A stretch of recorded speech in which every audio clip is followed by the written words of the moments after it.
앞서 말씀드린 것처럼 부활에 대한 내용을 이제 3주 동안 저희가 같이 보려고 합니다. 그리고 그 부활에 대한 내용을 삼위 하나님과 관련하여 보려고 할 때 오늘은 성부 하나님에 대한 얘기를 하게 되겠죠.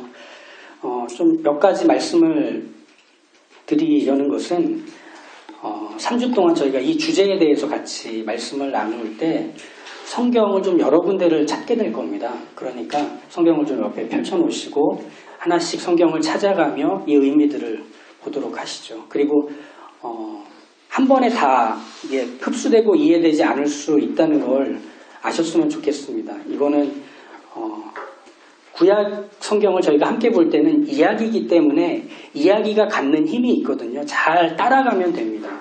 그런데 이 신학적인 주제를 함께 나눌 때는 논리를 따라가야 하는 면이 있기 때문에 이게 가다가 한번 딱 놓치면 이게 뒤따라 잡기가 가끔 힘들 때가 있습니다. 이해가 안 가서 넘어가지 않을 때도 있습니다.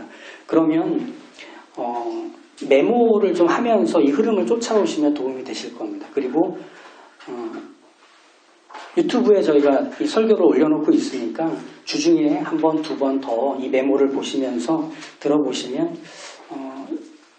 이 주제에 대해서 조금 더 많이 흡수하실 수 있지 않을까 생각이 듭니다.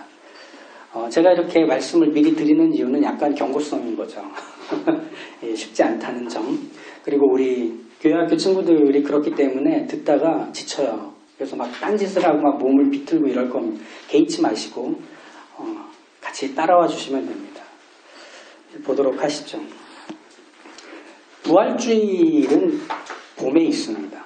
이제 시기상으로도 그런데 부활주일이 봄인 건 상당히 뭐랄까요, 시각적이고 감각적인 느낌으로 우리에게 다가옵니다. 그러니까 이런 거죠. 겨울은 느리고 메마르거든요. 근데 봄은 생기 있고 찬란합니다. 그러니까 우리 교회학교 아이들 같아요. 막 반짝반짝거리고 막 힘이 있고, 그러니까 5분을 못 버티는 거죠. 한 자리에 한 자리. 메마른 가지에서 푸른 잎이 돋아나고 기분 좋은 바람이 불기 시작합니다. 옷차림도 가벼워지고 화사해집니다. 겨울이 지나고 찾아오는 봄은 그래서 모두에게 그런 극적인 변화를 보며 희망을 갖습니다. 아, 여기가 끝이 아니구나. 이 다음에 겨울이 지나 봄이 오는 것처럼 우리도 이 다음이 찬란하게 펼쳐질 거야 라는 희망을 봄이 갖게 하는 거죠. 부활주의도 말하자면 그런 의미와 이미지를 우리에게 주는 듯합니다. 겨울이 지난 후에 찾아오는 봄처럼 죽음 이후에도 생명이 계속되는 부활이 있다는 걸 우리가 봄과 매치를 시켜서 다시금 떠올려 보는 거죠. 그만큼 부활은 모든 사람에게 소망과 기대를 품게 하는 듯 보이죠. 근데 잘 생각해 보면 사람들은 봄은 기대해도 부활을 기대하지는 않습니다. 왜 그럴까요? 부활은 죽어야 다시 살아나는 것이잖아요. 누구도 죽고 싶어 하지 않는다는 점에서 볼 때 죽고 다시 사는 부활을 기대하는 사람은 사실은 별로 없습니다. 그러니까 기대가 없으니까 부활을 바라거나 소망하는 것도 찾아보기 어렵죠. 우리가 부활에 대한 어떤 그 정리가 잘 안 돼 있는 게 사실은 인정해야 할 점입니다.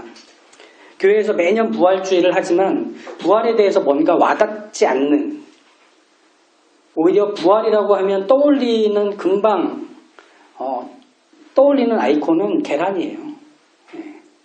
그러니까 이미 그렇게 딱 고착해 버렸어요. 그러니까 부활주의를 하면 계란 받는 날이 돼버리는 거죠.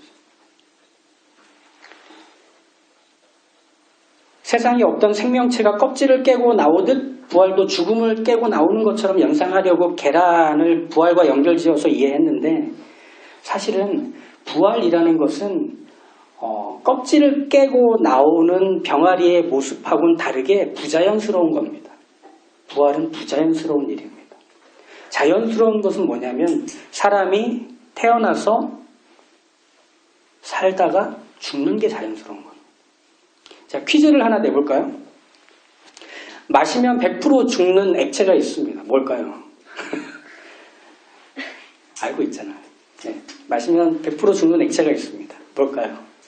물입니다.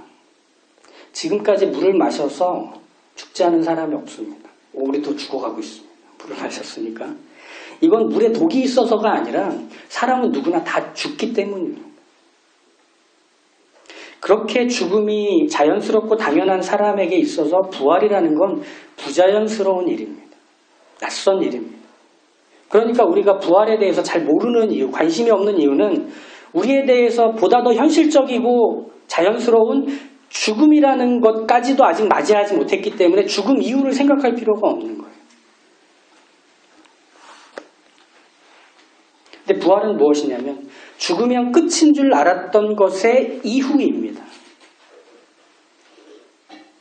그래서 부활은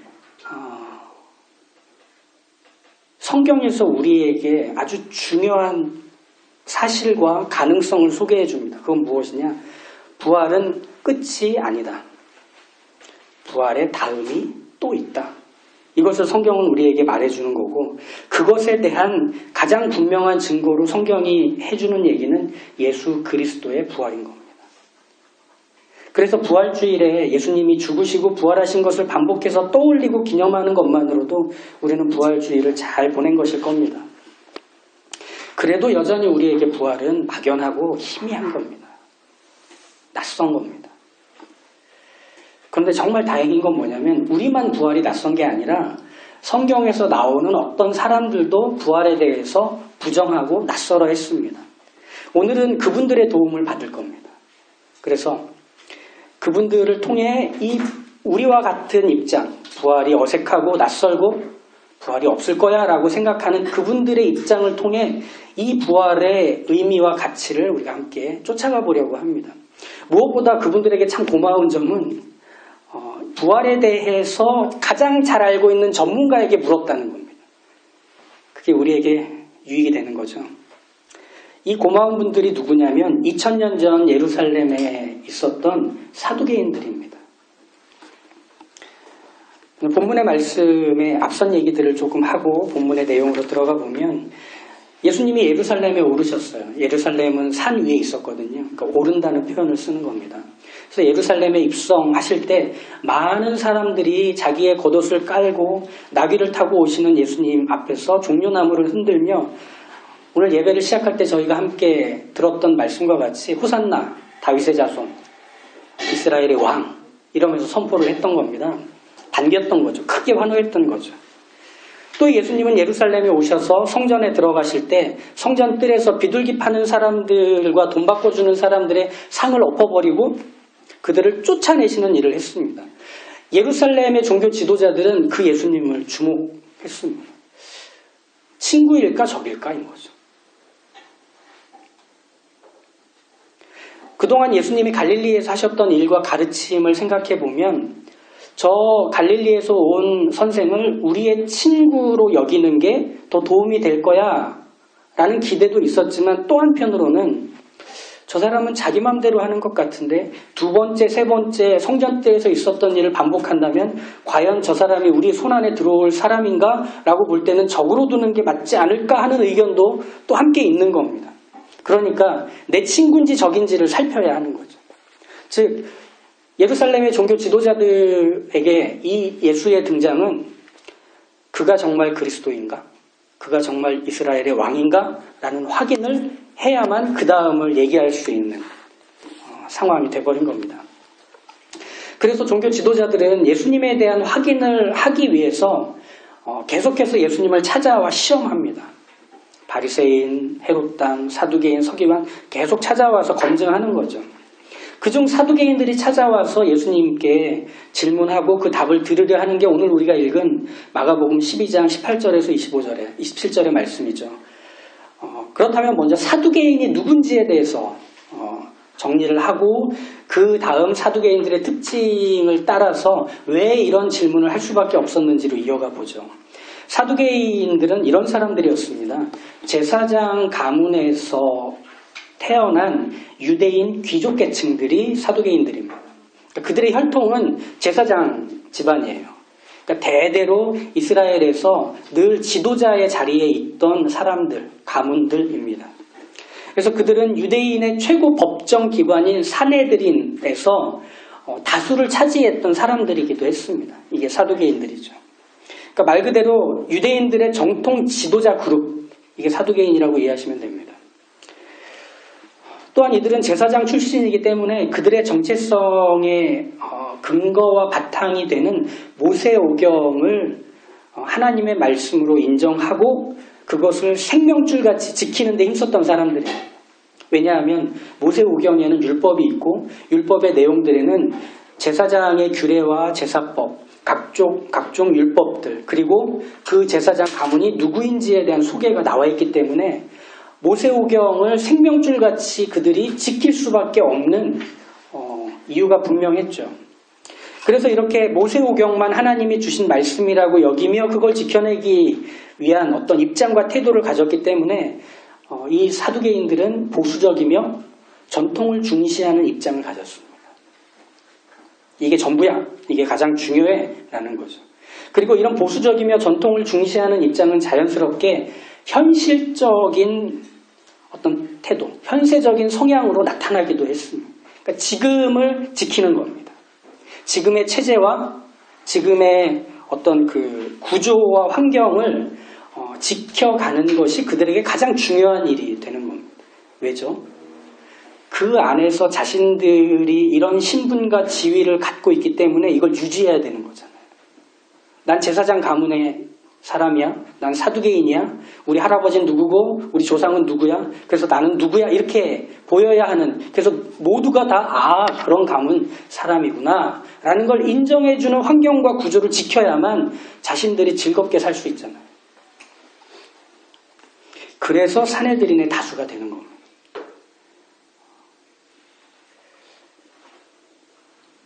근데 재미있는 점은 현실과 현세 중심적인 성향, 보수적이고 전통을 중시하는 이런 입장을 가진 사두개인들은 유대인 사회에서 바리새인들처럼 존경을 받지는 못했습니다. 재미있는 건 사두개인들은 그래서 외식하지 않았어요. 예수님이 바리새인들과 서기관들의 외식을 주의하라고 하실 때 사두개인들이 그 범위 안에 들어오지 않는 이유는 사두개인들은 외식할 필요가 없거든. 잘 보일 필요가 없는 거예요. 유대인들에게, 백성들에게. 사두개인들은 눈치 볼 필요가 없었거든요.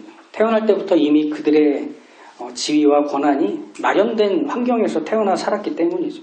그렇기 때문에 그들의 관심은 오직 지금의 체제를 유지하기 위해서 모세오경을 굳게 신봉하고 힘써 행동하고 계획하며 이 체제를 지켜가는 것. 이게 사두개인들이 하고 싶은 겁니다.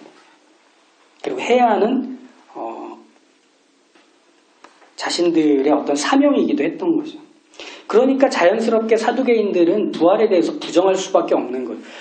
외적으로는 모세오경의 부활에 대한 이야기가 나오지 않았기 때문에 우리는 부활을 부정한다라고 하지만 사실 한 번 더 들어가서 보면 사두개인들의 관심은 죽은 후가 아니라 지금이거든요. 죽기 전에 지금이 그들의 유일한 관심사이기 때문에 부활에 대해서 그렇게 관심을 가져야 할 이유가 전혀 없는 겁니다. 우리가 잘 알다시피 계급사회는 출신이 중요하죠. 조선시대를 떠올려보면 양반으로 태어나면 양반으로 삽니다.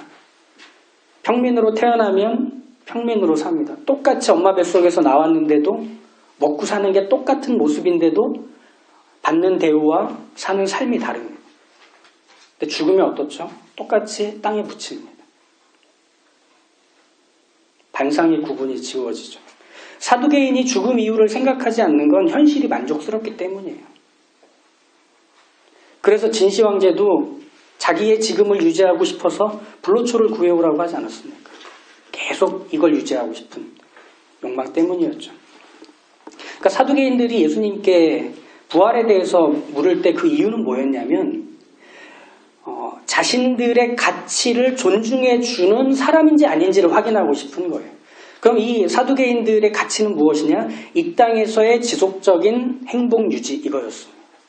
이 땅에서의 지속적인 행복의 유지.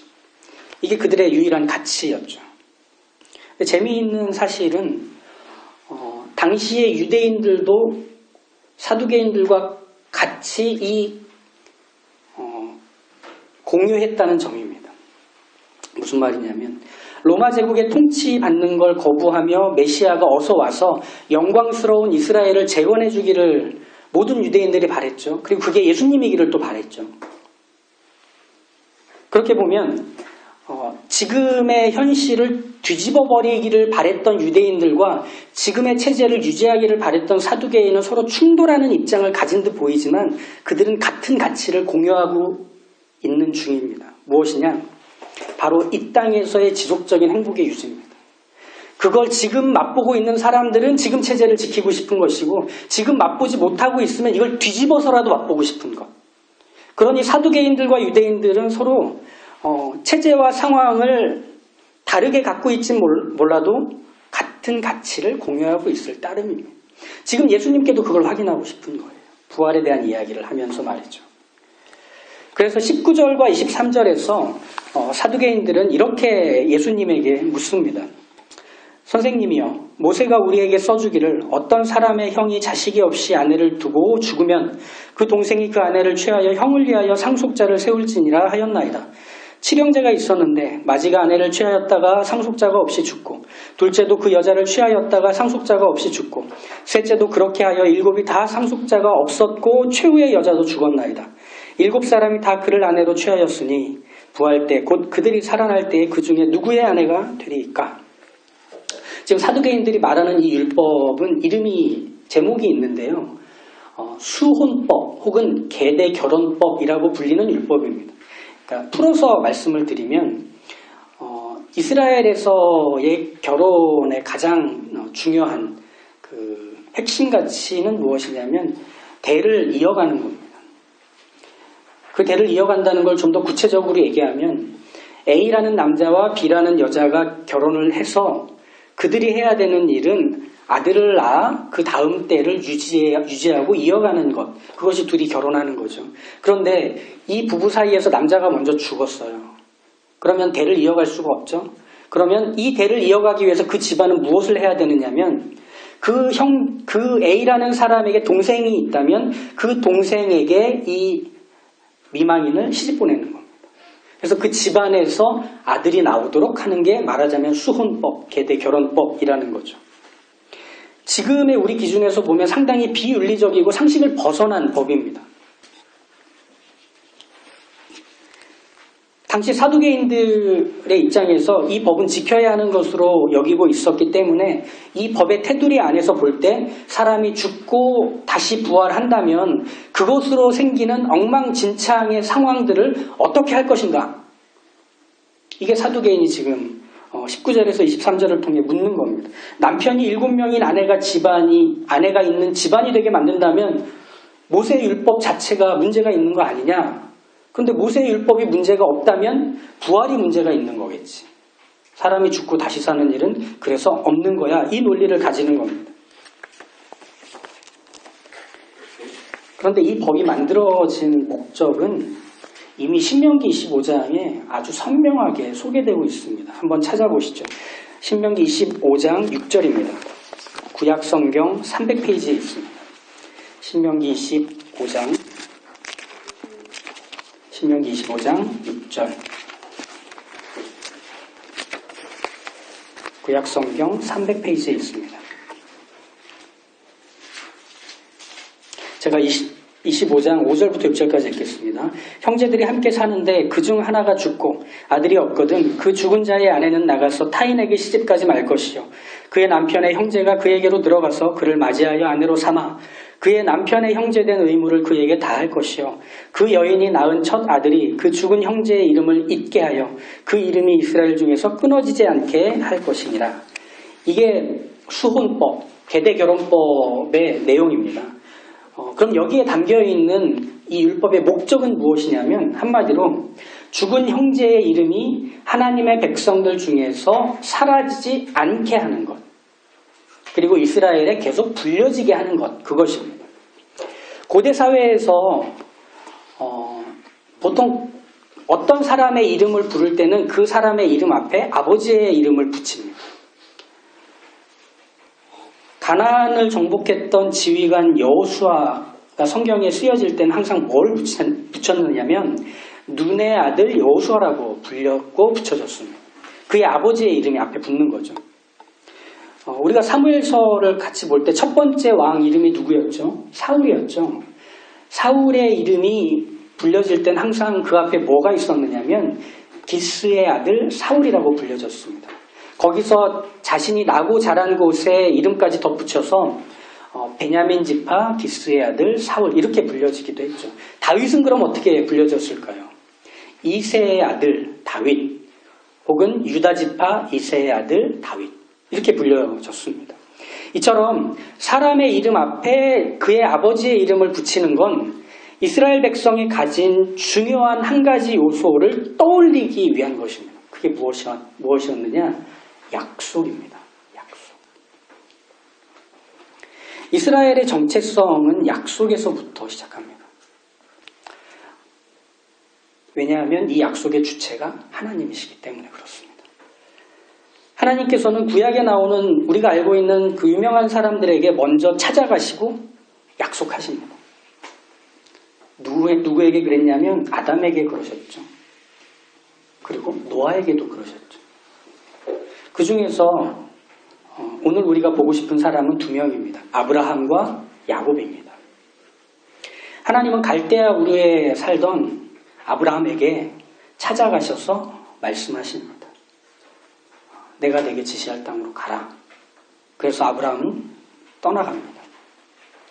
하나님은 그에게 찾아오셔서 약속하시고 그 약속을 확인시키십니다. 그런데 이게 한 번이 아니라 계속 반복합니다.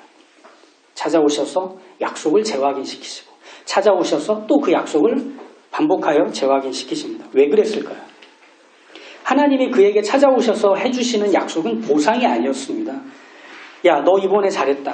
다음에도 네가 똑같이 이렇게 하면 내가 똑같은 것으로 너를 상을 준다. 이런 보상의 차원으로 약속을 반복하시는 게 아니라 아브라함이 하도 하나님이 주신 약속을 받았음에도 불구하고 겁먹고 잊어먹고 실망하고 주저앉으니 그러니까 찾아오시는 거. 야, 기억해. 내가 그때 얘기했었잖아. 내가 그때 너에게 이 약속을 줬었잖아. 이 약속은 지워지지 않아. 사라지지 않아. 계속되고 있어. 성취를 향해 달려가고 있어. 내가 그걸 하고 있어. 이 반복을 하시는 겁니다. 그게 아브라함의 전생이었습니다. 나 어디 안 간다. 난 내 약속을 지키는 하나님이다. 그걸 기억하고 있지 마라. 그래서 창세기 15장에 아브라함이 하나님을 믿음에 하나님이 그 믿음을 보고 그를 의롭다 하신다고 할 때 이 믿음은 뭐냐면 대단한 믿음이 아니라 끊임없이 찾아오셔서 그 약속을 재확인시키시는 하나님을 믿었다는 것뿐입니다. 그러니까 아브라함의 믿음이 탁월한 게 아니라 찾아오시는 하나님의 열심이 더 크다 이겁니다. 그러니 약속은 무엇이냐면 하나님이 먼저 찾아와 맺으신 것 그리고 그걸 그가 잊어먹지 않도록 끊임없이 가르치셔서 새기고 또 새기시는 게 약속입니다. 그걸 누구의 삶에서 구체적으로 볼 수 있느냐면 야곱의 삶입니다. 야곱은 장자의 축복을 거짓말로 얻어낸 후에 형 에서의 칼을 피해 도망갑니다. 그래서 외삼촌 라반의 집으로 달려가죠. 그리고 20년 후에 다시 아버지 집으로 돌아옵니다. 근데 형 에서가 화가 풀렸는지 아닌지 알 길이 없죠. 그러니까 야복 강가에서 자기의 가족들과 그리고 함께하는 이들과 소유물들을 세 대로 나눠서 보냅니다. 먼저. 그리고 그 강가에 남아서 밤을 지새웁니다. 그때 한 사람이 야곱을 찾아오죠. 그리고 나서 다짜고짜 야곱과 씨름을 합니다. 야곱은 지지 않으려고 힘껏 버텼고 이 사람은 그 야곱의 집요함을 보며 아 이거 안 되겠는데 빨리 끝내야겠는데 하며 야곱의 허벅지 관절을 칵 꺾어버립니다.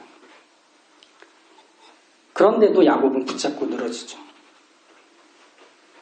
그런 야곱을 향해 찾아온 이 사람은 이렇게 말합니다. 창세기 32장 18절 그가 이르되 내 이름을 다시는 야곱이라 부를 것이 아니요 이스라엘이라 부를 것이니 이는 내가 하나님과 및 사람들과 겨루어 이기었음이니라.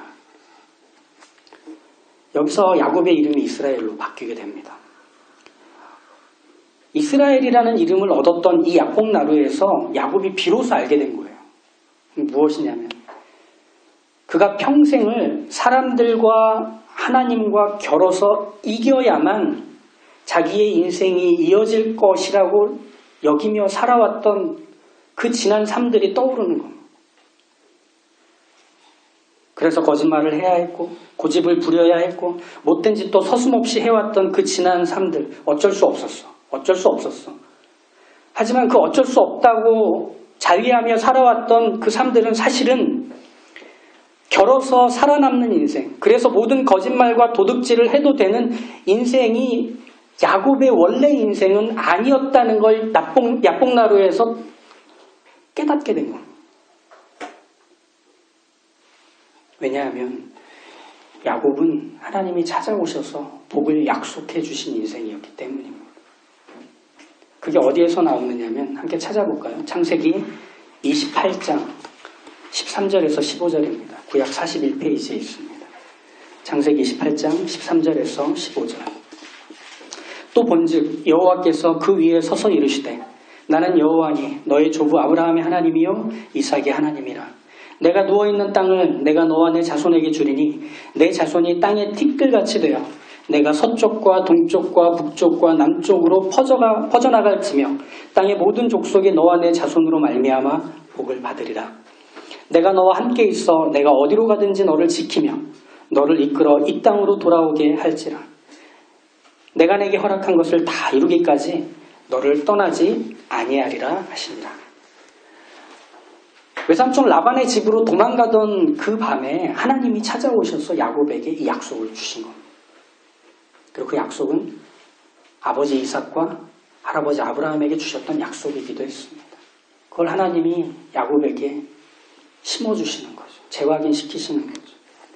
그럼 야곱의 삶은 어떤 삶이어야 했느냐면 뺏은 걸로 살고 싸워 얻어낸 걸로 유지하는 끈질긴 인생이 아닌 겁니다. 그의 삶은 이스라엘, 즉 하나님이 먼저 찾아오시는 사람, 하나님이 복을 약속해 주시는 사람, 하나님이 그의 전 인생을 다스리고 지키는 사람의 삶이었던 거예요. 아브라함과 야곱에게 하나님은 그런 분이었습니다. 한없이 끈질기고 주도적이며 반복적으로 찾아오시는 한결같으신 하나님. 우리가 앞에서 얘기한 수혼법, 계대결혼법에 담겨있는 의미라는 것은 말하자면 이런 겁니다. 끈질기고 한결같으신 하나님의 살아계심을 알리는 것이 이 율법의 정신인 거죠. 하나님의 약속이 무엇과 묶여있기 때문에? 하나님의 살아계심과 묶여있기 때문에. 살아있는 아브라함에게 살아계신 하나님이 찾아가셔서 맺으신 약속은 아브라함도 죽고 이삭도 죽고 야곱도 계속 죽어왔지만 그의 후손들에게 여전히 이어지고 있습니다. 그건 무엇 때문이죠? 하나님이 살아계시기 때문입니다. 이스라엘 백성들이 스스로 아브라함의 후손이고 이스라엘이라고 확신하고 있다면 그 근거는 한 가지뿐이에요. 하나님이 지금도 여전히 살아계시기 때문에 그들이 이스라엘인 겁니다. 그들이 아브라함의 후손인 겁니다. 우리 다시 마가복음 12장으로 넘어가 보시죠. 마가복음 12장 26절에서 27절에 예수님은 이 얘기를 다시금 마무리하시며 얘기하십니다. 죽은 자가 살아난다는 것을 말할진대 너희가 모세의 책 중 가시나무 떨기에 관한 글에 하나님께서 모세에게 이르시되 나는 아브라함의 하나님이요 이삭의 하나님이요 야곱의 하나님이로라 하신 말씀을 읽어보지 못하였느냐. 하나님은 죽은 자의 하나님이 아니요 산 자의 하나님이시라.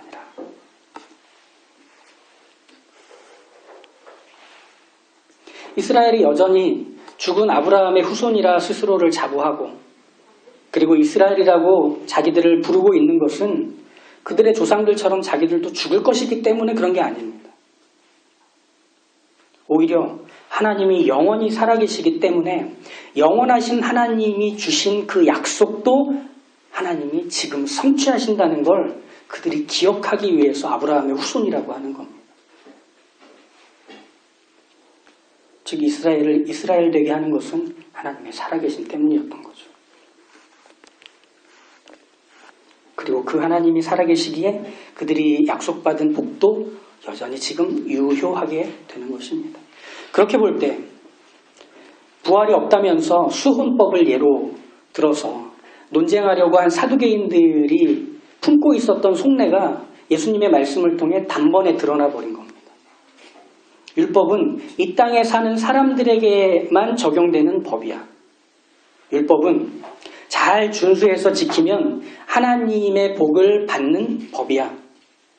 그리고 그 한꺼풀 더 들어가 보면 하나님은 우리의 형통과 번영, 다음 세대에게 물려줄 지위와 신분을 보장해주는 분이셔 라고 하는 그 오해를 예수님께서 끄집어내신 겁니다. 사두개인들에게 있어서 가장 중요한 건 이 땅의 삶이었기 때문이죠. 그럼 하나님도 이 땅의 삶이 행복하고 윤택해지도록 돕는 분, 그 이상일 수 없는 겁니다. 즉 하나님의 일하시는 범위, 이 땅을 넘어서지 못하니까 부활을 받아들일 수 없는 거죠. 하지만 그들이 거부한 부활이란 하나님의 살아계심의 증거입니다. 하나님은 살아계시기에 이미 죽은 자와 맺었던 그 약속도 지금 성취하실 수 있는 하나님이신 거죠. 또 하나님은 살아계시기에 이 땅뿐만 아니라 죽음 이후에까지 그 약속하신 일과 약속을 맺은 사람들을 지키시는 분이십니다. 하나님은 이런 분이 아닙니다. 지나간 과거나 메마른 화석이 아닙니다. 효력 없는 계약서 같은 분이 아니라는 겁니다. 죽음 이후에 다시 살아난다면 남편이 7명인 아내가 생기는 괴상한 일이 벌어질 텐데 하나님이 과연 그런 걸 하시겠느냐라고 했던 사두개인들의 논리 안에서 하나님은 이 땅에만 제한되는 분이었습니다. 예수님이 그걸 깨트리시는 거죠. 하나님은 살아계시다. 지금 여기 함께 하신다. 이겁니다.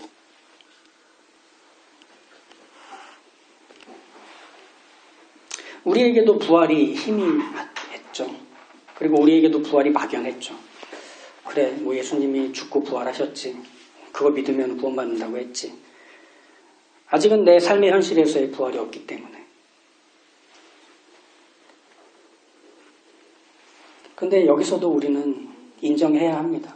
우리의 핵심 가치는 이 땅에만 있었다는 걸 인정해야 합니다. 하나님은 이 땅에서 우리를 형통하고 또 안심하며 살도록 도우시는 사랑 많은 할아버지 정도가 아닙니다. 하나님은 누구시죠? 살아계신 분입니다. 그분이 하신 약속을 끊임없이 우리에게 되새기시는 분입니다. 그리고 그 약속을 이루시기까지 우리를 붙들고 끝까지 데려가시는 분이십니다. 하나님은 산자의 하나님이 되십니다. 그러니 그 약속을 이뤄가시는 자리에 우리의 삶이 펼쳐져 있고 우리의 삶의 터전이 마련되어 있습니다.